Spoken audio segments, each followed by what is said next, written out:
S. Chan presents educational video lectures as per the new UGC CBCS curriculum. Absolutely free. Difficult science concepts made easy. Study anywhere, anytime. Do you know if we remove muscles from our body, what will be the impact on our weight? कितना वजन हमारा कम हो जाएगा अगर हम अपने शरीर से सारी मसल्स को निकाल दें? हमारे शरीर में आखिर कितनी मसल्स होती हैं? और क्या अगर हम एक्सरसाइज या जिम करते हैं तो क्या मसल्स का नंबर बढ़ सकता है? आखिर मसल्स काम कैसे करती हैं? इन सब के बारे में हम जल्दी ही कमिंग वीडियो में देखेंगे।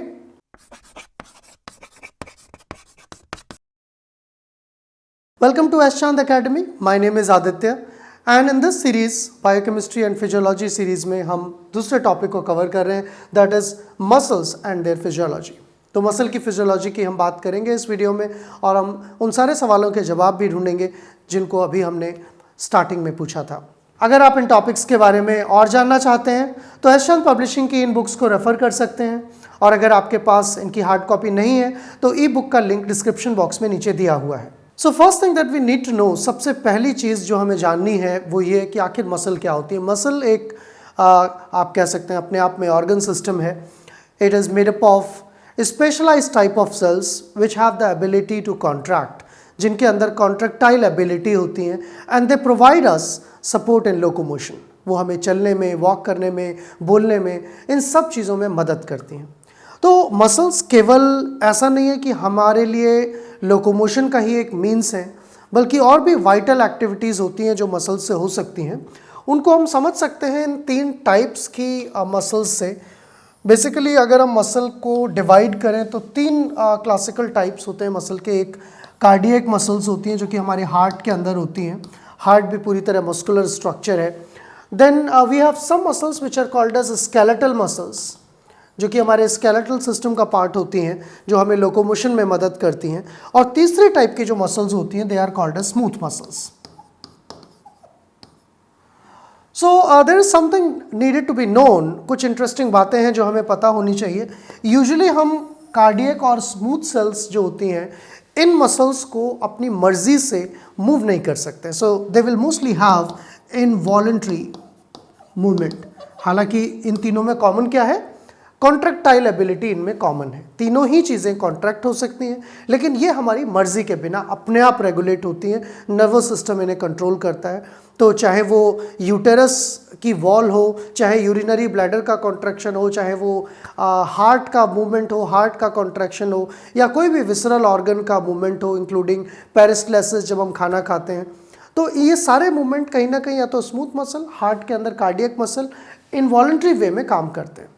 लेकिन हम अगर बोल रहे हैं, हम अगर वॉक कर रहे हैं, हम अगर कोई सामान हाथ में उठाकर लेकर जा रहे हैं, तो उस टाइम पर हमारी जो मसल्स काम करती हैं they are all skeletal muscles. और ये स्केलेटल मसल्स हमारे बोन के साथ पूरी तरह जुड़ी हुई होती हैं। कनेक्टिव टिश्यू इनको अटैच करके रखता है। लिगामेंट्स जो हैं और tendons they make connections with the bones, bone के साथ इनके कनेक्शंस बनाते हैं। इस तरह से हमारे शरीर में करीब करीब 40 से 50% जो है वो मसल्स ही होती हैं। यानी कि अगर हम अपने शरीर से मसल निकाल दें तो हमारा वेट आधा हो जाएगा। 50% of the weight will be gone. That is all because of these muscles. So you can imagine कि वॉल्यूम वाइज जो मस्कुलर सिस्टम है या जो सारी मसल्स हैं वो कितना बड़ा कंट्रीब्यूशन हमारी बॉडी को देती हैं। एंड मसल्स अगर काम नहीं करेंगी तो हम बोल भी नहीं पाएंगे, इनफैक्ट हम वॉक नहीं कर पाएंगे और शायद सर्वाइव भी नहीं कर पाएंगे, क्योंकि कार्डियक मसल जैसी मसल अगर काम करना बंद कर देंगी, heart will stop functioning and eventually the death will be a result. So it is important, ये बहुत इंटरेस्टिंग बात है इस सब के बारे में जानना कि मसल कैसे काम करती हैं। करीब करीब 639 मसल्स, 639 मसल्स होती हैं हमारे शरीर में। और over the period of time जैसे जैसे हम ग्रो होते हैं तो मसल्स जो हैं कुछ एजिंग हो जाती है, कुछ ख़त्म भी हो जाती है। तो मसल के जो फाइबर्स हैं वो हालांकि नंबर में कम होते हैं। तो हम ये कह सकते हैं कि यंग वन, एक किड में ज़्यादा मसल फाइबर्स होते हैं कंपेयर्ड टू एन एडल्ट। सुनने में थोड़ा हैरानी की बात लगेगी, आप सोचेंगे कि एडल्ट्स जो है वो तो बॉडी बिल्डिंग भी करते हैं, उनकी बॉडी ज़्यादा मस्कुलर दिखती है, ज़्यादा मसल्स होती हैं। लेकिन मैं नंबर्स की बात कर रहा हूँ, जो मसल सेल्स हैं उनके नंबर की बात। वो नंबर एक्चुअली बेबीज़ में ज़्यादा होता है, एडल्ट्स में कम हो जाता है। लेकिन हाँ, मसल्स की जो सेल हैं वो individual cell they get swelled up. जब हम एक्सरसाइज करते हैं, जिम जाते हैं या रेगुलर मसल का यूज़ करते हैं, तो every muscle cell that gets और गेन्स वॉल्यूम, हर एक मसल सेल वॉल्यूम गेन करती है। उसके अंदर कुछ ऐसी चीज़ें होती हैं जो कि कॉन्ट्रैक्शन में मदद करती हैं, वो मॉलिक्यूल्स, वो प्रोटीन्स बढ़ जाते हैं। So that was all basic of muscle. ये तो सारी मसल की बेसिक बातें थी। अब हम अपने टॉपिक पर चलते हैं, अब डिस्कशन करते हैं कि आखिर मसल की अल्ट्रा स्ट्रक्चर मसल का कैसा होता है और कैसे वो काम करती है। हमारा मेन फोकस जो है वो स्केलेटल मसल्स पर रहेगा। We'll not talk much about the specialized functions of cardiac muscle or smooth muscles, but you can just relatively see the differences. Smooth muscles will not have striations, यानी कि striped नहीं होती है, ये stripped होती हैं। इनमें आप देख पा रहे हैं striations हैं, इस तरह के strips बनी हुई हैं। तो skeletal muscles are always striated, but smooth muscles are not striated. And the cardiac muscles, they have several fused fibers. इनके बीच में interconnections होते हैं, fibers जो हैं जुड़े हुए होते हैं. So anatomically, all the three type of muscle fibers can be distinguished from each other. Now, if you look at the detailed structure of a muscle, अगर हम muscle के detailed structure की बात करें, so as I told you, there are about 600 or more muscles in our body, and many of them are collectively integrated in the form of fascicles, यानी कि muscle जो हैं वो कुछ बंडल्स की तरह एक्यूमुलेटेड रहती है, हमारे शरीर में इकट्ठी रहती हैं। उनको हम फेसिकल्स भी कह सकते हैं। सो दिस मसल फेसिकल्स और muscle fasciculus, they form a complete muscle, and you can see here this is representing a part of fasciculus जिसमें कई सारी मसल सेल्स होंगी। So each of the muscle cell, ये जो fascicle है यानी कि जो बंडल है मसल्स का, इस बंडल में आप देख रहे हैं कि कुछ मसल सेल्स हैं इंडिविजुअल, ईच ऑफ देम। ये एक लाइन आप देख रहे हैं, this is representing one particular muscle fibre. So muscle fibre is analogous to a muscle cell, इसको आप मसल सेल कह सकते हैं। तो ऐसी बहुत सारी सेल्स जो हैं एक दूसरे से जुड़ी हुई हैं। किसी किसी मसल में तो 25,000 2 मिलियन तक मसल सेल्स हो सकती हैं, बहुत सारी मसल सेल्स हो सकती हैं। तो ऐसे ही ये जो फाइबर है, सिंगल फाइबर या मसल सेल, अब इस सेल के अंदर क्या होता है, what is inside the cell? So you know most of the cells they have cytoplasm inside the cell, nucleus inside the cell. लेकिन कुछ स्पेशलाइज सेल होती है जिनके अंदर साइटोप्लाज्म में किसी एक टाइप के प्रोटीन बहुत ज़्यादा अमाउंट में होते हैं। जैसे कि आप अपने हेयर्स की बात करो तो हेयर्स की जो सेल है उनके अंदर पूरी तरह बहुत ज़्यादा अमाउंट में एक ही प्रोटीन डोमिनेट करता है, दैट इज़ केराटिन। भरा रहता है उसके अंदर केराटिन, बाकी सब चीज़ें इधर उधर की थोड़ी बहुत जगह ऑक्यूपाई करती हैं। तो ऐसे ही अगर हम मसल्स की बात करेंगे तो मसल्स की सेल के अंदर जो साइटोप्लाज्म है बेसिकली, उसमें दो चीज़ें प्रेडोमिनेंट होती हैं। एक तो एंडोप्लाज्मिक रेटिकुलम, इस मसल फाइबर के ऊपरी लेयर को अगर आप हटा दें, यानी कि सेल मेम्ब्रेन को हटा दें, प्लाज्मा मेम्ब्रेन को, तो अंदर एक आपको कवरिंग मिलेगी, that will be of endoplasmic reticulum, और वो मसल में उसको नाम दिया जाता है सर्कोप्लाज्म या सर्कोप्लाज्मिक रेटिकुलम। आप इसको अगर इस ट्रांसवर्स सेक्शन में देखें तो ज़्यादा अच्छे से देख पाएंगे। This is a transverse section and this entire thing, ये जो आप देख रहे हैं, this is representing sarcoplasmic reticulum. ये सर्कोप्लाज्म को रिप्रेजेंट करता है, internal cell organelles. And beyond that there are two specialised type of protein. इसमें दो तरह के प्रोटीन बहुत ज़्यादा अमाउंट में प्रेजेंट होते हैं, वो है एक्टिन और मायोसिन। तो एक मसल सेल के अंदर या मसल फाइबर के अंदर ये जो छोटे छोटे धागे जैसे स्ट्रक्चर्स प्रोटीन के बने हुए अंदर हैं, इनको फाइब्रिल्स कहा जाता है। Note the difference between microfibril and microfiber. There is a difference. A muscle fiber is a muscle cell. लेकिन मसल सेल के अंदर और धागे जैसे प्रोटीन अंदर सेल के अंदर हैं, उनको हम माइक्रोफाइब्रिल्स कहते हैं। और वो माइक्रोफाइब्रिल्स बने हुए हैं किस चीज़ के? They are made up of proteins. Some of them are thick, कुछ थिक प्रोटीन है और कुछ थिन प्रोटीन है। तो उनमें से जो थिक प्रोटीन है उसको हम कहते हैं मायोसिन और थिन को कहते हैं एक्टिन। अभी हम और डिटेल्ड स्ट्रक्चर इसका देखेंगे, एक पर्टिकुलर फाइबर को लेकर, एक फाइब्रिल को लेकर उसका स्ट्रक्चर हम और डिटेल में देखेंगे। लेकिन यहाँ पर आप आउटलाइन देख सकते हैं कि जो एक फाइब्रिल है, इस फाइब्रिल में क्या देखने को मिलेगा? कुछ इस तरह के स्ट्रिप्स होंगे इसमें, यानी कि कुछ डार्क बैंड, कुछ light band, dark band, light band. तो एक मसल के सिंगल फाइब्रिल में आपको डार्क लाइट इस तरह के बैंड्स देखने को मिलते हैं। और ये आंखों से दिखाई नहीं देगा ये स्ट्रक्चर, आंखों से तो हम केवल मसल फैसिकल देख सकते हैं, बस सेल भी नहीं देख सकते, सेल को फिर हमें माइक्रोस्कोप में देखना होगा। और ये वाला पर्टिकुलर चीज़ जो है जिसको आप माइक्रोफाइब्रिल कह रहे हैं, इसका जो स्ट्रक्चर यहाँ इलस्ट्रेशन दिया हुआ है, इसको देखने के लिए आपको इलेक्ट्रॉन माइक्रोस्कोप की ज़रूरत पड़ेगी।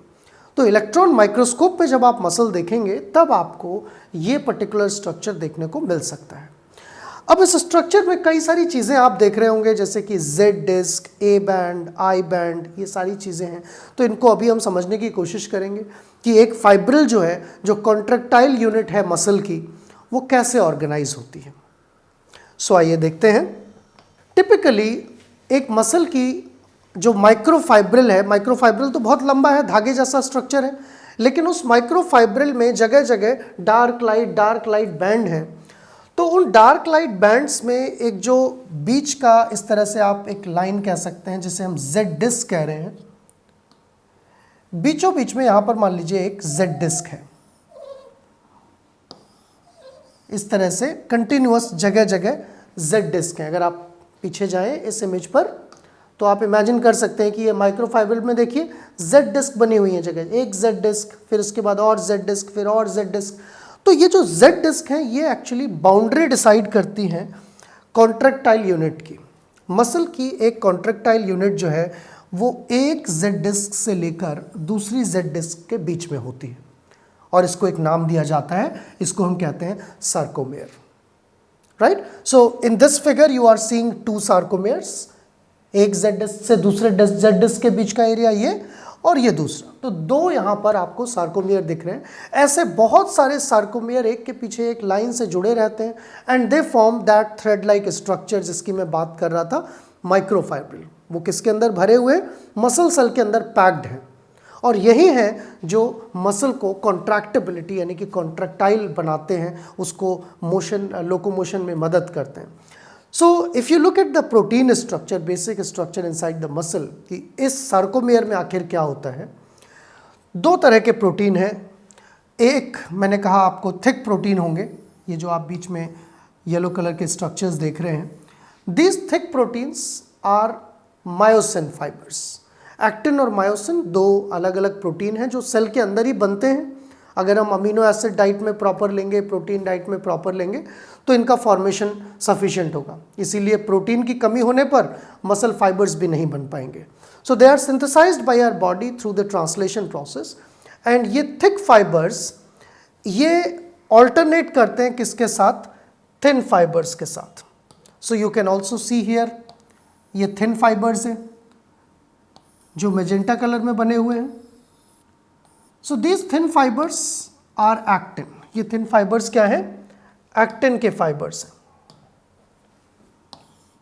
This is actin and the other one is myosin. कुछ और भी प्रोटीन होते हैं, जैसे कि टोपोमायोसिन है, वो एक्टिन के ऊपर लिपटा हुआ रहता है। तो कुछ और भी प्रोटीन है, लेकिन एक्टिन और मायोसिन ये दोनों ही इस तरह से अरेंज्ड है। आप ऐसे समझ सकते हैं कि मेरी फिंगर्स हैं, ये एक्टिन है, और उनके बीच में आप ऐसे समझ लीजिए कि ये मायोसिन है। तो एक्टिन और मायोसिन दोनों इस तरह से अरेंज्ड रहते हैं, and these actin fibres can actually they can slide over each other. ये इस तरह से एक दूसरे के ऊपर स्लाइड कर सकते हैं। So I hope you understood this basic structure of a functional unit. एक मसल की फंक्शनल यूनिट, आपको इसका स्ट्रक्चर समझ आया। जेड डिस्क वो पार्ट है जहां पर एक्टिन फाइबर्स अटैच्ड है। तो सर्कोमियर के इस पार्ट के लिए एक्टिन फाइबर यहाँ अटैच्ड है, और इधर वाला एक्टिन फाइबर भी अटैच्ड है। तो आप ये समझ लीजिए कि अगर ये जेड डिस्क है तो इधर कुछ एक्टिन फाइबर्स निकल रहे हैं, इधर कुछ एक्टिन फाइबर्स निकल रहे हैं, इधर एक दूसरी जेड डिस्क होगी। So they will tend to slide over one another, और बीच में क्या चीज़ें हैं, बीच में है मायोसिन फाइबर्स। अब आप यहाँ देख सकते हैं कि इस सर्कोमियर में एक्टिन फाइबर्स अभी दूर दूर हैं, राइट। तो एक्टिन फाइबर्स जब दूर हैं उस समय बीच में एक ऐसा एरिया आपको देखने को मिल रहा है जहां पर सिर्फ मायोसिन है। तो तो एक एरिया तो है जहाँ actin myosin actin myosin actin myosin है, लेकिन बीच का एक एरिया आपको देखने को मिल रहा है जहाँ सिर्फ मायोसिन है, वहाँ पर एक्टिन नहीं है. So you will be able to see a particular part which will be light, and जहाँ पर ये दोनों चीज़ें हैं that will appear to be dark. तो इसीलिए कुछ जगह जहाँ ज़्यादा डेंसिटी होती है प्रोटीन की वहाँ आपको हाई डेंसिटी दिखती है, these areas appear to be dark, वो आपको डार्क दिखते हैं. जहाँ पर कम डेंसिटी होती है वो एरियाज आपको लाइट दिखते हैं. इसीलिए मसल्स स्ट्रिएटेड होती हैं, स्ट्राइप्ड होती हैं. Now they have been given different names. ये वाला जो पार्ट है जहाँ पर सिर्फ एक्टिन ही एक्टिन होता है, एक्टिन अटैच्ड है जेड डिस्क से, तो जहाँ तक मायोसिन नहीं है that is called as I band, and this entire thing is called as A band. So while the contraction will happen, the width of this A band can keep on changing. ये बदल सकती है. We will see in a moment about how these changes take place. तो I hope इतना तो आपको समझ आया कि एक मसल का स्ट्रक्चर, अल्ट्रा स्ट्रक्चर कैसा होता है. Starting from, if you take, imagine a muscle of your biceps or triceps or quadriceps or gluteus maximus, किसी भी मसल की आप बात करें तो सारी मसल में एक ही चीज़ है. They will have fascicles, muscle के बंडल्स होंगे, उन बंडल्स के अंदर मसल सेल्स होंगी जिन्हें हम मसल फाइबर कहते हैं, और हर फाइबर एक सेल है, उस सेल के अंदर बहुत फाइन धागे जैसे कुछ माइक्रोफाइब्रिल्स होंगे, and each microfibril will have longitudinally arrange, एक से दूसरे से जुड़े हुए एक लंबाई में सार्कोमेयर्स जुड़े होंगे, और उन सार्कोमेयर्स के अंदर एक्टिन और मायोसिन होंगे. So this was the ultra structure of muscles. लेकिन अब ये अल्ट्रा स्ट्रक्चर काम कैसे करते हैं, कैसे मसल मूव करती हैं, कैसे ये एक्टिन और मायोसिन एक दूसरे के ऊपर स्लाइड होते हैं. We will see this after a short break. Hello everyone, I am Dr. Seema Thakran. In semester 1, we covered limit and continuity, differentiability, asymptotes, tangents and normals, curve tracing. Now in semester 2, I will be covering differential equations and partial differential equations. There are number of differential equations, so we will be learning how to find solutions for particular differential equations. Then we will come to partial differential equations.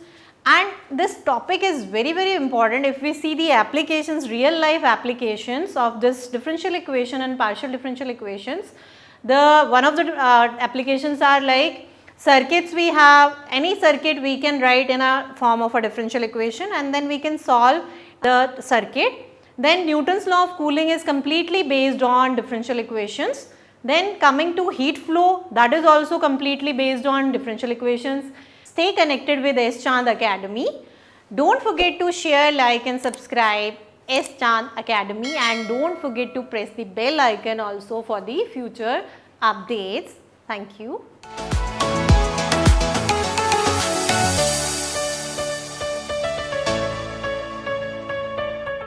Welcome back to S Chand academy.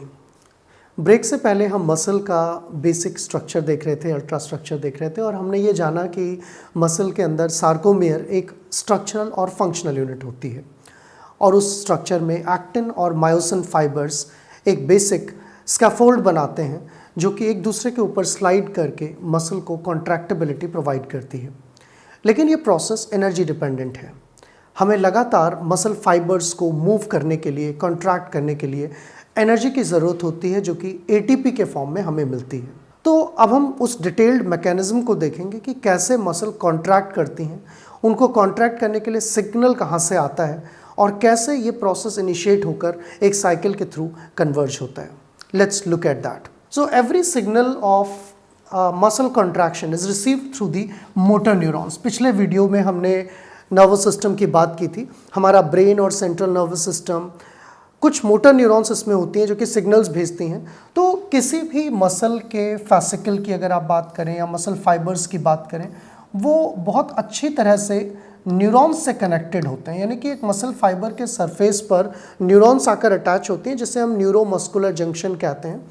And whenever the signal comes, जैसे ही एक action potential muscle तक पहुंचता है, उसके तुरंत बाद जो nerve की एंडिंग होती हैं उस नर्व इम्पल्स को मसल में ट्रांसफ़र कर देती हैं. So as that potential is transfer to the muscle, उस मसल का जो सरफेस एक्शन पोटेंशियल है वो बदल जाता है। जैसा कि आप यहाँ स्ट्रक्चर में देख सकते हैं, ये एक टिपिकल न्यूरॉन है, इसे आप मोटर न्यूरॉन समझ सकते हैं। और इस मोटर न्यूरॉन में ब्रेन से कोई सिग्नल आया, आप वही एग्जांपल ले लीजिए कि गलती से आपका हाथ एक तवे पर रख गया, गर्म चीज़ पर रख गया, या फिर आप ये कह सकते हैं कि किसी चींटी ने आपके हाथ में काट लिया, तो तुरंत आपका जो ब्रेन है वो उस इंफॉर्मेशन को प्रोसेस करके सिग्नल कहाँ भेजता है, मसल तक भेजता है। अब वो सिग्नल क्या होगा, मसल को सिग्नल दिया गया है कि it has to contract so that your hand can be pulled off from that place. या तो आप चींटी को हटा दें, या किसी गर्म चीज़ पर हाथ रखा है तो अपने हाथ को हटा लें, उसके लिए मसल कॉन्ट्रैक्ट करने की ज़रूरत पड़ेगी। तो वो सिग्नल किस फॉर्म में आया, वो सिग्नल एक डीपोलराइजेशन वेव के फॉर्म में आया इस नर्व से, और वो फिर इस मसल के फाइबर के ऊपर वो सिग्नल स्प्रेड हो गया, यानी कि एक करंट फ्लो हुआ, एक पोटेंशियल चेंज हुआ इस पूरे न्यूरॉन के थ्रू इस मसल फैसिकल पर। अब इस मसल के फैसिकल में क्या होगा, मसल के फाइबर में क्या होगा, मसल की सेल में क्या होगा। तो आपने अल्ट्रा स्ट्रक्चर देखा था मसल का, उसमें देखा कि मसल की सेल के ऊपर सरफेस के प्लाज्मा मेम्ब्रेन के जस्ट नीचे क्या होता है, एंडोप्लाज्मिक रेटिकुलम, जिसको हम मसल के कॉन्टेक्स्ट में सार्कोप्लाज्मिक रेटिकुलम कहते हैं। ये एक ट्यूबुलर स्ट्रक्चर है, बहुत सारी छोटी छोटी ट्यूब्स हैं जिनके अंदर कुछ सॉल्यूशंस, कुछ लिक्विड हैं। तो जब ये पोटेंशियल चेंज होता है, इसके इमीडिएटली बाद क्या इवेंट होता है, जैसे ही ये पोटेंशियल चेंज होगा वैसे ही उस सार्कोप्लाज्म से कुछ कैल्शियम का रिलीज होता है। यानी कि आप समझ लीजिए इस मसल के अंदर प्लाज्मा मेम्ब्रेन के नीचे कैल्शियम से भरी हुई ट्यूब्स हैं, और जैसे ही ये पोटेंशियल आया वो कैल्शियम उन ट्यूब से निकल के सेल के अंदर रिलीज हो जाता है, बाहर रिलीज नहीं हो रहा है, सब कुछ सेल के अंदर ही हो रहा है। तो यहाँ पर कैल्शियम रिलीज होता है, कैल्शियम काफ़ी मात्रा में रिलीज हो जाता है सेल के फ्री एरिया में, फ्री साइटोप्लाज्म में, और ये कैल्शियम है जो ड्राइव करता है इन एक्टिन मायोसिन फाइबर्स की स्लाइडिंग को। ये जो सार्कोमेयर का स्ट्रक्चर है, इसमें स्लाइडिंग तभी होती है कैल्शियम की मदद से। तो दो बातें हैं, अगर शरीर में कैल्शियम की कमी होगी तो मसल नहीं काम करेंगी, क्योंकि कैल्शियम नहीं होगा तो सिग्नल पहुंचेगा ही नहीं वहाँ तक। भले ही आपका ब्रेन कितना अच्छा काम कर रहा हो, कितना अच्छा रिस्पॉन्ड कर रहा हो, फाइबर्स कितने भी अच्छे हों, कैल्शियम की कमी होने पर सिग्नल प्रोसेसिंग में इफेक्ट आएगा। तो calcium is the messenger which transmits this signal from neurons to the muscle, muscle तक ये सिग्नल पहुंचाता है। अब कैल्शियम का डिटेल्ड रोल क्या है, कैल्शियम कैसे काम करता है, कैसे इस प्रोसेस को एक्टिवेट करता है, इसके बारे में हम देखेंगे। तो इस प्रोसेस को एक बार आप दोबारा देखना चाहते हैं, देख सकते हैं। सबसे पहले मोटर न्यूरॉन से सिग्नल आया, सिग्नल जो है उसके बाद मसल तक पहुंचा, उसके सरफेस तक पहुंचा, मसल की जो प्लाज्मा मेम्ब्रेन है वो डीपोलराइज हुई, उसके डीपोलराइज होने से फिर सार्कोप्लाज्मिक रेटिकुलम तक वो मैसेज पहुंचा। सार्कोप्लाज्मिक रेटिकुलम में बहुत सारे कैल्शियम चैनल्स ओपन हुए और कैल्शियम चैनल से कैल्शियम निकलकर साइटोप्लाज्म में आ गया, और मसल के साइटोप्लाज्म में क्या है, अंदर एक्टिन और मायोसिन फाइबर्स हैं, उनका कॉन्ट्रैक्शन स्टार्ट हो जाता है। ध्यान रखिए इस बात में, हमें इस काम के लिए एटीपी यानी कि एनर्जी की ज़रूरत होती है, और लगातार हमारी सारी सेल्स एटीपी बनाती रहती हैं। बेसिक बायोकेमिकल प्रोसेस है glycolysis, try carboxylic acid cycle या क्रेब्स साइकिल, इनके थ्रू शरीर में एटीपी बनती रहती है। तो अगर हम मसल के कॉन्ट्रैक्शन की बात करें, कॉन्ट्रैक्शन का जो प्रोसेस है उसकी बात करें, तो ये एक बड़ा ही वंडरफुल फिनोमिना है जिसमें एक्टिन और मायोसिन एक रैचेट मूवमेंट की तरह एक दूसरे को स्लाइड करते हैं। आप ऐसा समझ लीजिए कि एक तरफ मायोसिन है और ऊपर एक्टिन है। इस मायोसिन में एक हेड जैसा निकला हुआ है, ये एक्टिन से टच होता है और फिर इसको फोर्स करता है मूव करने के लिए, इस तरह से। So this kind of movement is called as ratchet movement. Now this ratchet movement drives these muscles to contract.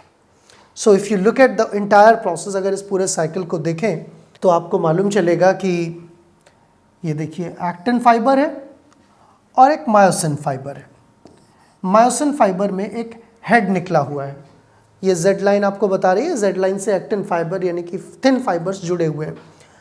तो ये जो क्रॉस ब्रिज है, ये जो हेड है मायोसिन का, ये क्रॉस ब्रिज अपने आप इससे अटैच नहीं होगा, बल्कि इसको एक एनर्जी मॉलिक्यूल की रिक्वायरमेंट है, और वो एनर्जी मॉलिक्यूल क्या है, एटीपी होता है। सो यहीं पर इसको एक्टिवेट करने के लिए एटीपी की हाइड्रोलिसिस की ज़रूरत होती है। जब एटीपी एडीपी और पीआई में ब्रेकडाउन होती है ATP breaks down into ADP and PI, this releases some energy in the form of chemical bonds, and that energy is taken up for formation of a conjugate between actin and myosin. तो आप यहाँ लिखा देख रहे हैं AM, ADP and PI, यानी कि actin myosin अब अटैच हो गए. ये मायोसिन जो है इसका हेड था, इसको एनर्जी मिली और ये इससे अटैच हो गया, तो बन गया AM.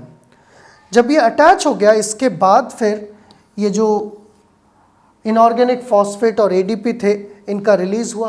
पहले एक कॉम्प्लेक्स बना पूरा, इस फाइबर से ADP जुड़ा हुआ था, लेकिन अब ADP निकल गया और PI भी बाहर निकल गया. तो जब ATP ने इसको अटैच कराया, उसके बाद ADP और इनऑर्गेनिक फॉस्फेट बाहर निकल गए. अब बचता है केवल एक्टिन मायोसिन फाइबर का कॉम्प्लेक्स. ये एक्टिन मायोसिन फाइबर का कॉम्प्लेक्स अब क्या होगा, that it will stop here, ये यहाँ पर रुका रह जाएगा. अगर एक ATP और बाइंड नहीं हुई, तो एक ATP जब बाइंड होगी तो इसको ये फोर्स करती है पीछे की तरफ, और तब ये फ्री होता है, यानी कि ऐसे रुका रह जाएगा. ये अगर ATP बाइंड नहीं हुई तो ये एक्टिन मायोसिन कॉम्प्लेक्स स्ट्रक हो जाएगा.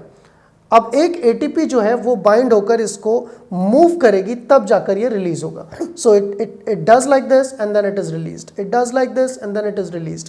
सो यहाँ पर ATP की बाइंडिंग से जब ये AM ATP बनता है तो लो अफिनिटी कॉम्प्लेक्स बनता है. आप मेरी बात को समझ रहे हैं ध्यान से. Actin myosin, this is binding here, it will remain bound, ये बाउंड रहेगी अगर एक ATP इसको रिलीज ना करे. जब इस पे ATP बाइंड होगी तब ये इसको पुश करेगा और ये फ्री होगा. तो AM ATP which is a low action affinity complex, ATP bind होने पर एक रैचेट लाइक मूवमेंट होता है, ये पीछे छूटता है, एंड देन जो हाइड्रोलाइज्ड ATP है वो फिर रिलीज हो जाती है, partially hydrolysed ATP that is released out and that causes a shift. तो एक पूरे साइकिल के बाद ये जो एक्टिन मायोसिन है ये स्लाइड हो जाता है. और अगर ये वाली स्टेज आप देखो जहां पर एक्टिन मायोसिन कॉम्प्लेक्स बन चुका है लेकिन उसको नई ATP नहीं मिल रही है, जो कि डेथ के केस में होता है. लोग जब उनकी डेथ हो जाती है तो कई बार मसल बहुत ज़्यादा कॉन्ट्रैक्टेड फॉर्म में छूट जाते हैं. कई बार आपने देखा होगा न्यूज़ चैनल्स में या कुछ ऐसे यूट्यूब वीडियोस में कि लोग बताते हैं मसल के बाद कोई डेथ के बाद कोई बॉडी मूव कर रही है, तो लोगों को लगता है कि भूत आ गया, डरने लग जाते हैं वो उस चीज़ से. ऐसा नहीं है. Dead bodies can contract. एक प्रोसेस होता है जिसको हम रिगर मॉर्टिस कहते हैं. So rigor mortis can happen even after death. पूरी बॉडी जो है वो कॉन्ट्रैक्ट होने लगती है क्योंकि जो एक्टिन मायोसिन फाइबर्स हैं ये एक दूसरे से जुड़े रह जाते हैं और इसको रिलीज करने वाला एनर्जी की अवेलेबिलिटी नहीं होती है. So even dead bodies can contract and that can result in the state of rigor mortis. So this is a complete cycle. ये एक पूरा साइकिल है जो आपको बताता है कि मसल कैसे कॉन्ट्रैक्ट होती हैं. एक्टिन मायोसिन कॉम्प्लेक्स बनेगा, ADP की रिलीज होगी, ADP के रिलीज के बाद एक और ATP यूज होगी जो कि इसको फ्री करेगी. तो लगातार ये फाइबर्स एक दूसरे के ऊपर स्लाइड होते हैं, यानी कि हमारी हर मसल में एक्टिन मायोसिन फाइबर स्लाइड हो रहे हैं लगातार, और उनकी स्लाइडिंग से पूरा फैसिकल मसल का जो बंडल है वो एक कोऑर्डिनेटेड फैशन में मूव कर रहा है. तो अगर मैं इस हाथ को ऊपर उठाकर यहाँ से कुछ लिख रहा हूँ, यानी कि इस पार्ट में और इस पार्ट में मसल फाइबर्स में ये मिलियंस ऑफ टाइम्स एक साथ हो रहा होगा. Only then I am able to move my muscles. अगर मैं कुछ बोल रहा हूँ, so muscles in my this area, in my pharynx area, they are continuously contracting. This process is happening thousands of times simultaneously. So what we are requiring here is ATP. That means a lot of ATP in our body, जो आप biochemistry में pathways पढ़ते हैं, glycolysis, TCA cycle, जिनसे ATP बनती है, तो ज़्यादातर ATP जो है हमारे शरीर में मसल कॉन्ट्रैक्शन में खर्च होती है, और अगर इस ATP की कमी होगी तो फिर मसल कॉन्ट्रैक्ट नहीं हो पाएंगी. You can also look at this process in a graphical manner in terms of physics. अगर आप थोड़ा सा फिजिक्स के पॉइंट ऑफ व्यू से देखना चाहें तो हमारी मसल भी एक फिजिकल यूनिट है, और इसमें भी फोर्स, टेंसाइल स्ट्रेंथ, इसमें वर्क डन, ये सारी चीज़ें कैलकुलेट की जा सकती हैं. इनफैक्ट बायोलॉजी के लोग मसल्स की फिजिक्स को भी स्टडी करते हैं. That's entirely a different subject. वो एक अपने आप में डिफरेंट सब्जेक्ट है. So you can look at the degree of force here, कि किस टाइम पर जब बाइंडिंग होती है, किस टाइम पर कितना फोर्स प्रोड्यूस होता है. With respect to the calcium ion concentration, myoplasm यानी कि सेल के अंदर कैल्शियम आयन कॉन्सेंट्रेशन कितना है. So at a low concentration muscles are almost relaxed, muscles relaxed होती हैं जब कैल्शियम नहीं है. लेकिन जैसे ही नर्व इम्पल्स आती है तेजी से कैल्शियम लेवल इंक्रीज होता है. And you can see with the increase in calcium level is on this axis. So जैसे जैसे कैल्शियम लेवल बढ़ रहा है वैसे वैसे आप देखते हैं suddenly you can see here 0.1 micromolar calcium and you see here 10 micromolar calcium.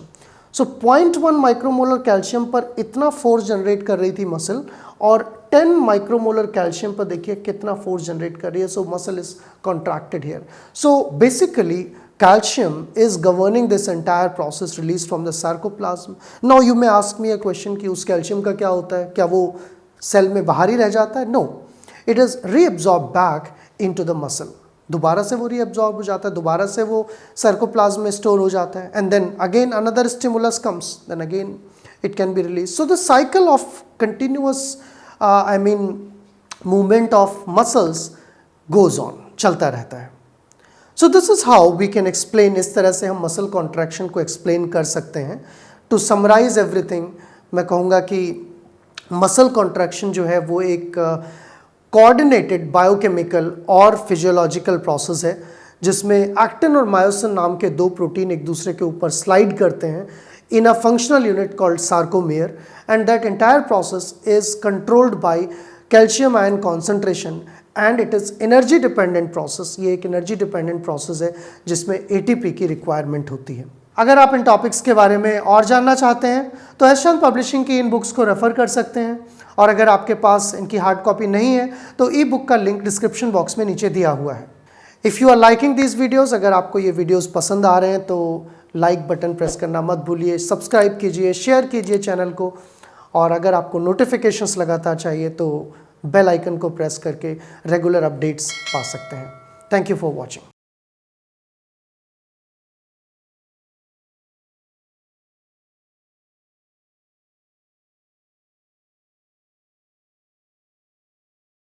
All rights reserved. This video has been prepared for educational purposes only. No part of it may be reproduced or copied without the permission of the copyright holder.